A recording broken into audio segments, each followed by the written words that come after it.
आनंद life से मैं doctor आनंद प्रदीक्षित आपके समक्ष उपस्थित हूँ।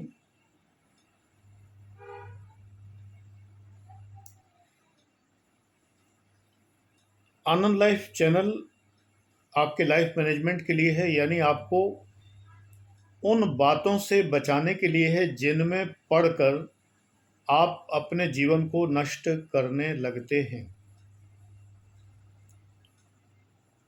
ये सिर्फ आईएएस एस्पिरेंट्स के लिए ही चैनल नहीं है, सभी के लिए है। बस एक बात में अंतर है, जब मैं कहता हूं कि मित्र मत बनाइए तो ये बात मैं आईएएस एस्पिरेंट्स के लिए कहता हूं। बाकी लोग अपने जीवन में मित्र बनाएं, सोच समझ के बनाएं, अच्छे मित्र भी होते हैं, लेकिन आईएएस एस्पिरेंट्स को मना करता हूं क्योंकि आईएएस की तैयारी सेल्फ होती है, कोई ग्रुप स्टडी का कंसेप्ट नहीं होता। जो लोग करते हैं वो कभी पास नहीं होते। जो आप स्वयं खोजेंगे वो आपको याद होगा और आप सफल होंगे। ग्रुप स्टडी वाले पास नहीं होते, या उनमें से वो पास हो जाता है जो अपना स्वार्थ सिद्ध कर ले जाता है। बहरहाल ये विषय वीडियो का नहीं। इस उम्र में कई बार बच्चे तार्किक बहुत ज़्यादा बन जाते हैं, बहुत इंटेलिजेंट जो होते हैं वो कम्युनिस्ट होने लगते हैं। उन्हें कम्युनिज्म अच्छा लगता है, मुझे भी लगता था। साम्यवाद, मार्क्सवाद, माओवाद इत्यादि। व्यवस्था के प्रति बड़ा आक्रोश होता है युवा वर्ग में। व्यवस्था खराब है, व्यवस्था खराब है। एक बार भी नहीं सोचते कि व्यवस्था बनाई किसने है। ये हम भारत के लोगों ने ही बनाई है। सरकार अगर कुछ ठीक से नहीं कर रही है, सरकार में बेईमानी है, सरकारी अधिकारी भ्रष्ट हैं, तो वो हम ही हैं। क्योंकि हम आईएएस पीसीएस में बैठते ही इस उद्देश्य से हैं कि वहाँ जाकर भरपूर धन लाभ कमाएंगे, और वो बिना भ्रष्टाचार के आएगा नहीं। और भ्रष्टाचार का मतलब है लाल फीताशाही, यानी कि सरकारी काम में देरी। अव्यवस्था जब तक ये नहीं फैलेगी तो कोई क्यों पैसे देगा। सब काम तुरंत हो जाएगा तो कोई पैसे क्यों देगा। आप ही ठेकेदार बनते हैं, आप ही इंजीनियर बनते हैं, आप ही चिकित्सक बनते हैं, और मान्यवर आप ही नेता बनते हैं।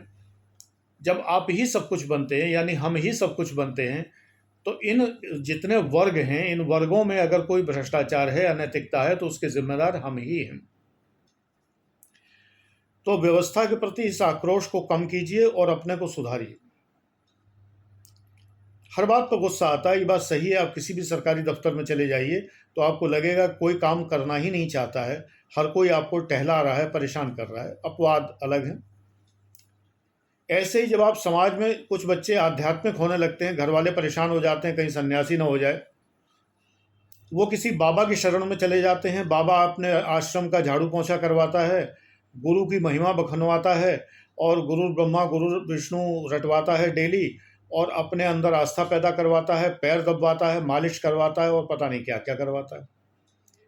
बाबा ये सब काम करवा के उसे कहीं का नहीं छोड़ता, और वो किसी लायक नहीं रहता। बाबा का जर खरीद भी नहीं, जर खरीद भी नहीं। जर खरीद तो होता है पैसे देकर खरीदा गया, ये तो मुफ्त का गुलाम बाबा को मिल जाता है। अरे धर्म का अगर प्रचार ही करना है तो अपने धर्म का करिए। पहली बात तो मैं प्रचार को उचित नहीं मानता, धर्म परिवर्तन कराने की जो भावनाएं हैं उनको उचित बिल्कुल नहीं मानता। लेकिन प्रचार का मतलब ये है कि अगर अगर व्याख्यान ही देना है तो अपने धर्म की महत्ता के बारे में दीजिए, चाहे आप हिंदू मुस्लिम सिख ईसाई कुछ भी हो। दूसरों का अनादर मत करिए और धर्म परिवर्तन पर किसी को विवश मत करिए। लेकिन ये बाबा लोग तो आपको एकदम से एजेंट बना देते हैं, आपको टारगेट दे देते हैं और लालच देते हैं कि तो आपको मोक्ष मिलेगा, ये मिलेगा, वो मिलेगा, और तमाम सारे और लालच देते हैं। पता नहीं कमीशन भी देते हो तो मुझे नहीं पता। कि ज़्यादा से ज़्यादा धर्म प्रचार करिए। मुझे नहीं पता कि मेरे एक बहुत वरिष्ठ रिलेटिव हैं, वो कोई बात नहीं करते, उनके घर जाओ या वो हमारे घर आएँ, लेकिन वो सिर्फ ब्रह्म कुमारियों का प्रचार करते हैं। और ब्रह्मा कुमारियों के प्रचार में हमेशा शिव बाबा की बात करते हैं किसी, और सबको पकड़ के बैठ जाते हैं और किसी को उठने नहीं देते हैं। अगर किसी को बाथरूम भी जाना हो या कुछ और भी काम हो तो उसको बुरा मान जाते हैं। अब इतने उम्र है उनकी कि सब लोग उनका आदर ज़रूर करते हैं, लेकिन बहुत ही ऊपर ऊपर से लोग उनसे थर थर काँपते हैं, क्योंकि वो जो है हर किसी की लाइफ में इतना दखल देते हैं जिसकी कोई लिमिट नहीं है। ऐसे मैंने और लोग भी देखे हैं, खास करके ब्रह्मा कुमारियों के। ये अच्छी बात नहीं है। ये प्रचार अच्छा प्रचार नहीं। इसका मतलब उन्हें आश्रम से टारगेट दिया जाता है। मुझे ऐसे लोग भी मिले हैं जिन्होंने कहा है कि मतलब वो बहुत सारा दान देते हैं उन्हें, आश्रम को। आपने मेहनत से पैसा कमाया, आप किस लिए दान दे रहे हैं? तो बेटे, ज़्यादातर युवा वर्ग मेरे इस संपर्क में है। आप बाबा लोगों के चक्कर में ना पड़िए। पैसा कमाइए, अपने लिए खर्च करिए, समाज के लिए खर्च करिए। और यदि धर्म की बात करनी है तो हिंदू धर्म की बात करिए। अगर आप हिंदू हैं, मुस्लिम हैं तो इस्लाम की बात करिए, सिख हैं तो सिख धर्म की बात करिए, और ईसाई हैं तो ईसाई धर्म की बात करिए। लोगों को बलपूर्वक धर्म परिवर्तन मत कराइए। और ये इन लोगों का तो कोई धर्म भी नहीं किसी का, ये तमाम सारे जो बाबा हुए हैं। दूसरों को विवश मत करिए कि वो आपका पंथ अपनाएं। चाहे कोई भी हो, अच्छे हो सकते हैं, बहुत लोग अच्छे हो सकते हैं। मेरे संपर्क में बहुत से छात्र हैं जो संत निरंकारी के शिष्य रहे, या वो जो है कौन सा सत्संग व्यास जो वो है उसके शिष्य हैं बहुत सारे लोग। कुछ लोग कबीरपंथी हैं, कुछ लोग सिख हैं। तरह तरह के सांप्रदायिक जो वो समूह हैं उनके सदस्य हैं, धर्म हैं उनके सदस्य हैं। लेकिन वो कभी ये प्रयास नहीं करते हैं कि किसी को इन्फ्लुएंस करें। आप इन्फ्लुएंस करने का प्रयास मत करिए। ये प्रयास वही बाबा लोग करते हैं। डेफिनेटली इसमें कोई ना कोई लालच जरूर देते होंगे, चाहे वो स्वर्ग का ही लालच दें, चाहे मोक्ष का लालच दें, चाहे जिसका लालच दें, चाहे आप आत्मा हैं और आपका प्रमोशन ब्रह्म के उपरूप में हो जाएगा, यही लालच दें। अगर आप इस लालच में आते हैं तो आप लालची हैं, तो फिर आपका माया मोह कहाँ छूटा? मैं लोगों को जानता हूँ कि ज़मीन के मोह में, प्रॉपर्टी के मोह में, मकान ज़मीन फ्लैट के मोह में चारों तरफ दर दर भटक रहे हैं, और दूसरों को पकड़ के ब्रह्म कुमारियों वाला उपदेश देते हैं कि आप मोहग्रस्त हैं, आप प्रेम में नहीं डूबे हैं। जैसे कि जब मैं सिस्टर शिवानी की वीडियोस देखता हूँ, मैं उन्हें बहुत ज़्यादा सम्मान करता हूँ और उनकी बातों से बहुत मुझे अच्छा लगता है, क्योंकि वो अनर्गल बातें नहीं करती हैं और बिना मतलब के संप्रदाय परिवर्तन नहीं करवाना चाहती हैं। वहाँ माउंट आबू में कुछ भी होता हो, लेकिन वीडियो जो मैं देखता हूँ तो वो लाइफ मैनेजमेंट के लिए अच्छे। लेकिन वो जो कहती हैं कि तुम आत्मा, तो ये उस बात से मैं सहमत नहीं। हम आत्मा नहीं है। तो इसलिए जो है आप लोग इस चक्करों में मत पड़िए। उनके वीडियोस में अक्सर होता है मैं प्रेम हूँ, मैं प्रेम हूँ, ये सोचिए। मैं प्रेम, I am a blissful being, अंग्रेजी में कहने का अर्थ अलग है, लेकिन हिंदी में मैं एक आनंदपूर्ण आत्मा हूँ, इसका मीनिंग बदल जाता है। बीइंग आत्मा नहीं है, बीइंग अस्तित्व है। अब अगर आप उसको आत्मा कहते हैं तो सोल क्या है ना? तो ये फालतू की बातें हो जाती हैं। इन बातों में आप पढ़ के क्या होता है कि आप दर्शन के गुत्थियों में उलझ जाते हैं, उलझ के अपना जीवन नष्ट कर लेते हैं। कमाने लायक भी नहीं रहते हैं, आप नौकरी भी नहीं कर पाते, व्यापार भी नहीं कर पाते, तैयारी भी नहीं कर पाते, करियर भी नहीं बना पाते। दर्शन तो उलझा देता है। दर्शन दरिद्र है, ये बात कार्ल मार्क्स ने कही है, और इसलिए नहीं मैं मानता हूँ। मैंने दर्शन पढ़ा है और पढ़ के इसी निष्कर्ष पहुंचा हूँ कि दर्शन व्यर्थ की चीज़ है। एक सिरा मुझे दिखाई दे रहा है कि ये है दर्शन, ऐसा धागा है जो पूरी धागे की रील को उलझा के रख देता है, जबकि मुझे सिरा दिख रहा है कि ये सिरा है, मैं सिरे पर पहुंच गया। अपने जीवन को बेटा इलेक्ट्रीफाइड रखिए, विद्युत की तरह चलिए, एकदम तेजी से, धागे की तरह उलझिए मत। दर्शन आपको उलझाता है, इसलिए दरिद्र है ये। दर्शन मत उलझिए। सब्जेक्ट अगर हो तो सोच समझ के लीजिए। अगर आपने सब्जेक्ट ऑप्ट किया है उतना ही वास्ता रखिए। सबसे बड़ी बात यह है कि अपने को बदलिए, दूसरों को बदलने का प्रयास मत करिए। अब कहिए कि मैं क्यों ये वीडियो बना रहा हूँ आपको बदलने के लिए। अपने में कौन कौन शामिल है, ये बात मैं बहुत पहले बता चुका हूँ, इस दोहरा देता हूँ कि कई बार लोग भूल जाते हैं। आप लोगों को कई तरह की मेमोरी होती है, एक मेमोरी बड़ी कमज़ोर है।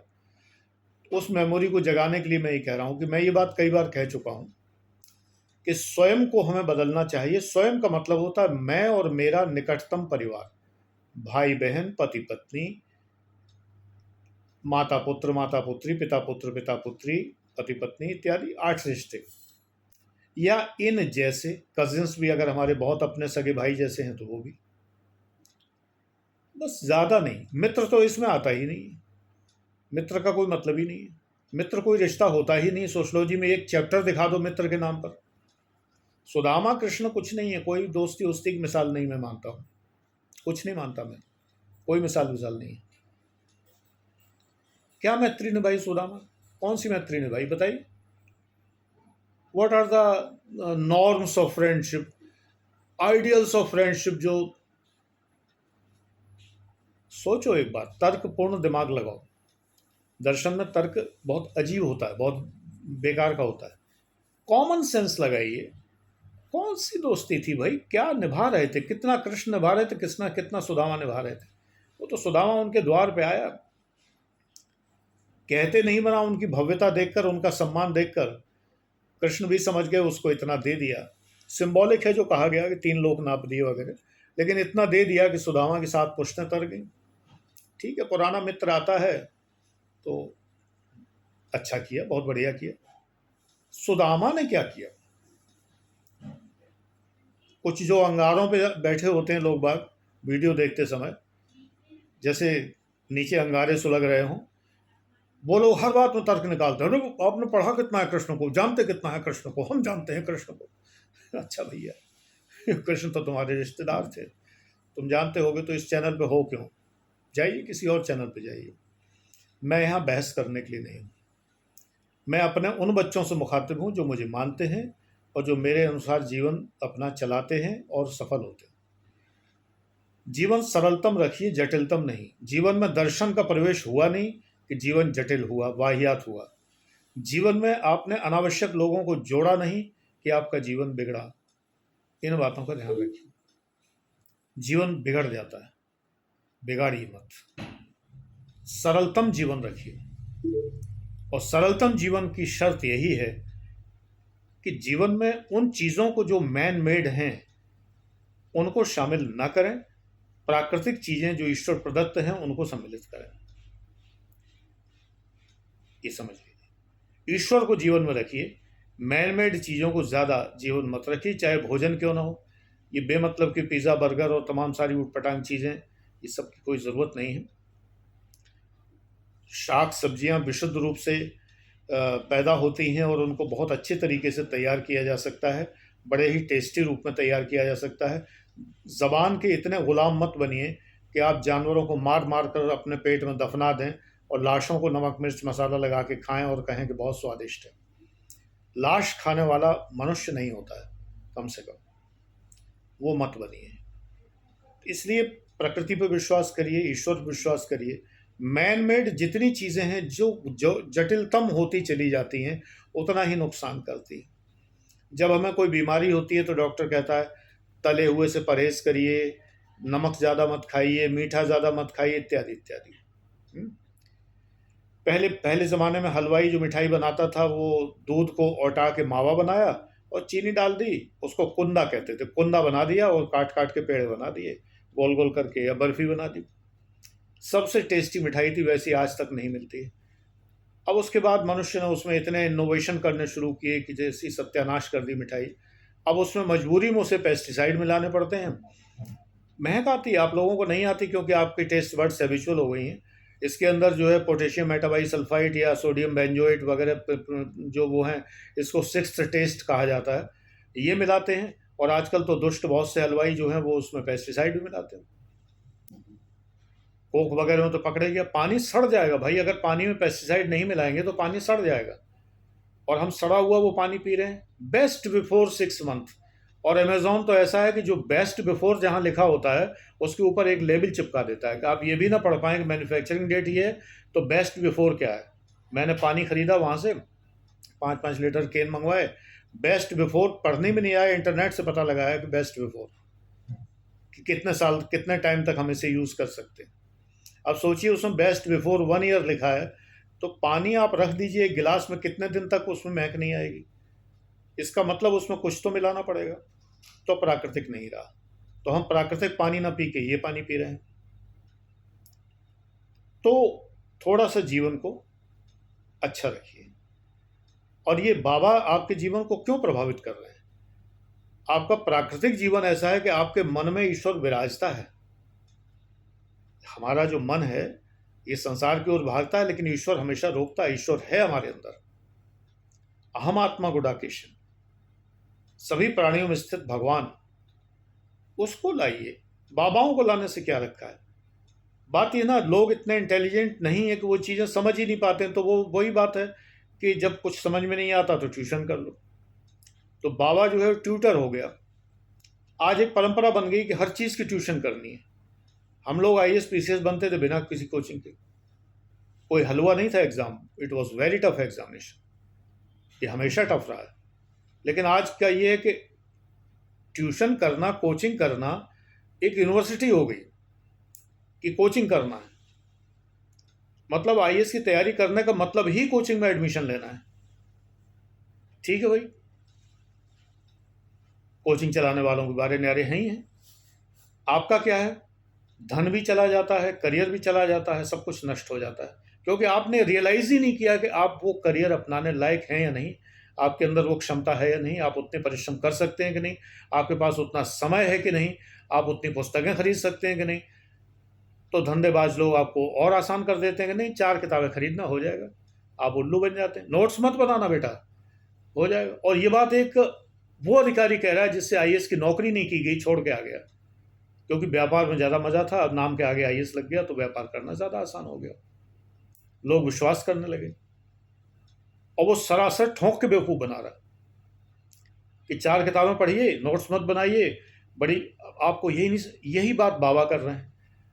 मुझे तो दोनों फील्ड एक से दिखाई दे रहे हैं, मेरे तो दोनों चैनल हैं, दोनों फील्ड एक से दिखाई दे रहे हैं। जो काम कोचिंग्स कर रहे हैं वही काम बाबा कर रहे हैं। मैं तो एंटी बाबा भी हूँ, एंटी कोचिंग भी हूँ। पेड क्लासेस पढ़ाता हूँ तो वहाँ पर जो पढ़ाता हूँ बिल्कुल अलग होता है, और आपको सशक्तिकृत करता हूँ जिससे कि आप इतने शक्तिशाली हो जाएं कि आप खुद कुछ कर सकें। आप लोग वो ट्यूशन करने का व्यस्त हैं कि सब कुछ पका पकाया मिल जाए, नोट्स मिल जाए, नोट्स को रट लें और पास हो जाएं। तो बेटा ये B.Ed नहीं है ना, और ना ये बैंक क्लरिकल है, ना ये SI की तैयारी है, ना ये कांस्टेबल की तैयारी है। ये IAS PCS है, वो उन लोगों के लिए जो IAS एस्पिरेंट है। जीवन प्रबंधन के लिए कहूँगा, ये जीवन है बेटा, इस जीवन को सरलतम तरीके से जियोगे तो सफल होगे। बाबाओं के चक्कर में पड़ के जीवन नहीं जिया जाता। बाबा अपना जीवन बना लेगा, तुम्हारा जीवन नष्ट करेगा। पचड़े मत पड़िए, आश्रमों में मत जाइए, आश्रमों की सदस्यताएं ग्रहण मत करिए। मैं परमहंस योगानंद जी के आश्रम में जाता तो वहाँ कोई बाबा नहीं बैठता, वहाँ कोई चंदे की रसीद लेके नहीं बैठता। विशुद्ध प्राकृतिक वातावरण का एटमॉस्फेयर है एकदम पूरा। और एक पुस्तकालय है, पुस्तकालय नहीं, पुस्तक विक्रेता, पुस्तक बेचने की दुकान है। तो उसके अंदर एक, तो वहाँ पर आप उनका साहित्य खरीद सकते हैं। बहुत थोड़ी सी किताबें हैं, ज़्यादा नहीं हैं, जो उनकी लिखी हुई हैं या उनके गुरुओं की लिखी हुई हैं। उन किताबों को आप एक बार अगर सारी खरीद लें तो भी खरीद सकते हैं। मैंने सारी खरीद ली है एक बार में, तो बहुत ज़्यादा पुस्तकें नहीं हैं। उनको मैं पढ़ता हूँ, पढ़ा मैंने, मेरा जीवन बदल गया। वहाँ मुझे कोई बाबागिरी नहीं लगती। आपको कोई प्रेरित नहीं करता कि आप ये पैसे दान दीजिए आश्रम को, ये काम करिए, वो काम करिए। वहाँ कोई है ही नहीं बाबा। कर्मचारी हैं और वो पुस्तकें विक्रेता हैं, या वो जो वहाँ पर रिट्रीट होती हैं या जो लेक्चर्स होते हैं उनके कार्यक्रम बताने के लिए है, रिसेप्शन है, बस दैट्स ऑल। गंगा आरती की तरह बेशर्मी से कोई भिखारियों की तरह चंदा नहीं मांगता जैसा हरिद्वार मांगते हैं। जीना हराम कर देते हैं, घाट पर बैठना मुश्किल कर देते हैं। ऐसी भिखारीपना है वहाँ पर कि बस पूछिए मत। घृणा होती है, मैंने जाना बंद कर दिया। कितनी जगह मैंने बंद किया जाना, मंदिरों में जाना बंद किया। गंगा आरती वाले टाइम पर मैं उसके पहले ही लौट आता हूँ, मुझे मंजूर नहीं। जिस चीज़ से मैं जा रहा हूँ जीवन के आनंद के लिए, मुझे वितृष्णा पैदा हो रही है, नफरत पैदा हो रही है, तो फिर ऐसी जगह में नहीं जाता। आप लोग भी अपने जीवन को अगर सुखद, आनंदपूर्ण, ब्लिसफुल अगर बनाना चाहते हैं, अनावश्यक कर्मकांडों से दूर रहिए। स्तोत्र पढ़ना कर्मकांड नहीं है, अनावश्यक कर्मकांड नहीं है। कर्मकांड वो होता है जब आप बिना किसी तर्क के बाबा लोगों के चक्कर मोरज के अंधाधुंध दक्षिणाएं देते हैं, अंधाधुंध उनको फीस देते हैं, अपने काम करवाने के लिए उनको नियुक्त करते हैं कि वो ये काम करें, तो वो कर्मकांड होते हैं। मेरा फेसबुक का ग्रुप आनंद एस्ट्रो ब्लिस एक्टिविटी प्रोग्राम यही सब आपको बताने के लिए है, आपको सतर्क करने के लिए है, आपको इस योग्य बनाने के लिए कि अगर आपका इंटरेस्ट ज्योतिष में भी है और आप भरोसा करते हैं तो भी आप किसी चक्कर में ना पड़े। Thank you.